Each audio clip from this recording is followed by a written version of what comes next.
ఎక్కడికి పారిపోతున్నారు? మమ్మల్ని కూడా చంపేస్తామని భయపడ్డా. అలా భయపడి ఊళ్ళోకి వెళ్ళి చెప్పేస్తారా? కాకులకు కూడా ఈ విషయం తెలీదు. మీరిద్దరూ ఎక్కడైనా ఈ విషయం వాగారో మీ ఇద్దరు ప్రాణాలతో ఉండరు, మీ కుటుంబాలు నాశనం అయిపోతాయి. ఎవరు చెప్పమన్నా? నమ్మచ్చుగా? మమ్మల్ని నమ్మన్నా, పుట్టే చెప్తున్నా. మేము ఎవరికి చెప్పన్నా. వదిలేయండి, మమ్మల్ని వదిలేయండి ప్లీజ్ అన్న, వదిలేయండి. పోండ్రా.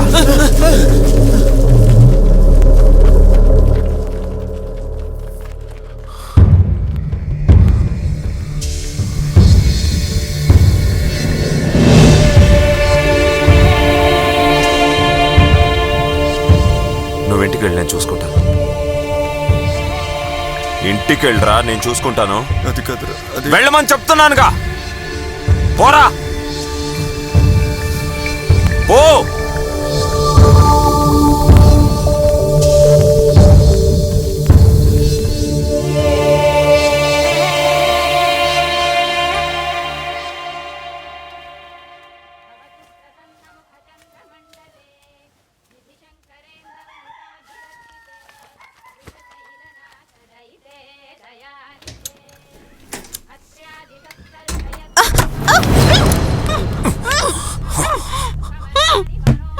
ఇన్స్పెక్టర్ అక్కడ అరిస్తే చంపేస్తా. రాధా, తను వదిలిపెట్టు. ఏం కావాలి నీకు? ముందే కత్తి కిందికి దించు. తుపాకీ ఇవ్వడం కుదరనా? తన్నేం చేయకు. ఒక్క నిమిషం.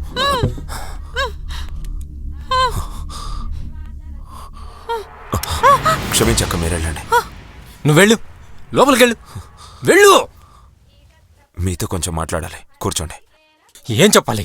ఊళ్ళంతా రక్త మార్కలేంటి? కూర్చోండి సార్. ఈ ఊళ్ళో రత్నం అని ఒకరు ఉన్నారు, మీకు బాగా తెలుసు. అతను నేను చంపేశాను. కూర్చోండి ఇన్స్పెక్టర్, కూర్చోండి. నాకు అతనికి ఏ విరోధమూ లేదు, పగా లేదు. నేనేం కావాలని అతన్ని చంపలేదు. అతని చెల్లెల్ని నా ఫ్రెండ్ లవ్ చేశాడు. అది ఇష్టం లేక అతను నా ఫ్రెండ్ని చంపడానికి వస్తే నేను అడ్డుపడ్డాను. ఆ గొడవలో అతని చేతిలో ఉన్న కత్తి అతని గొంతుకి తగిలి చనిపోయాడు. నన్ను జైల్లో కూర్చోబెడతారనో ఉరి తీస్తారనో భయం లేదు ఇన్స్పెక్టర్. కానీ ఈ ఊళ్ళో మా అమ్మ నాన్నలకు మర్యాద ఉంది. వాళ్ళకి ఏ తలవంపు రాకూడదు. దానికి నేనేం చేయాలి? మీ పాటికి ఏం తెలియనట్టు ఈ కేసును అలాగే వదిలేయాలి. అలా కాకుండా మీ పోలీస్ బుద్ధి చూపించి ఏదో సాధించాలనుకున్నారో మీ కుటుంబం మీకు దక్కకుండా పోతుంది. పోలీస్ డిపార్ట్మెంట్ గురించి తెలిసే మాట్లాడుతున్నావా? నాకు తెలుసు కాబట్టే నేనే స్వయంగా వచ్చి వివరంగా చెప్తున్నాను.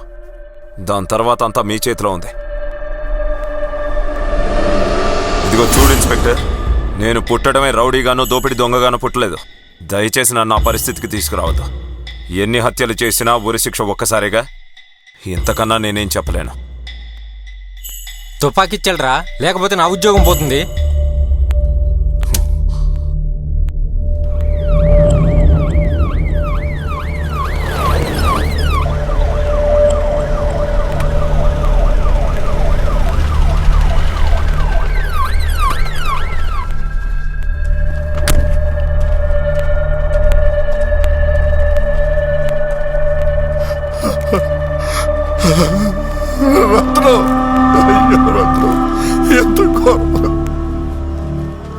ఇన్ఫర్మేషన్ ఇచ్చింది ఎవరు?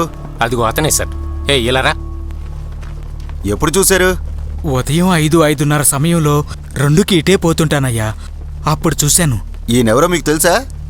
బాగా తెలుసు, అందుకే వెళ్ళి పోలీసులకు చెప్పాను. ఈయనెవరు చంపుంటారో మీకేమైనా తెలుసా? పోలీసులు కోర్టులు కేసులను భయపడి ఎవరు నిజం దాచిపెట్టే ప్రయత్నం చేయదు. ఎందుకంటే మేం గానీ కనిపెడితే అది మీకే ప్రమాదం. పూర్తి చేశారా? బాడీని వెంటనే పోస్ట్ మార్టం పంపించండి. ఆ స్ట్రెచర్ తీసుకురండి. తప్పుకో, కొంచెం హెల్ప్ చేయండి. జాగ్రత్త, నెమ్మదిగా.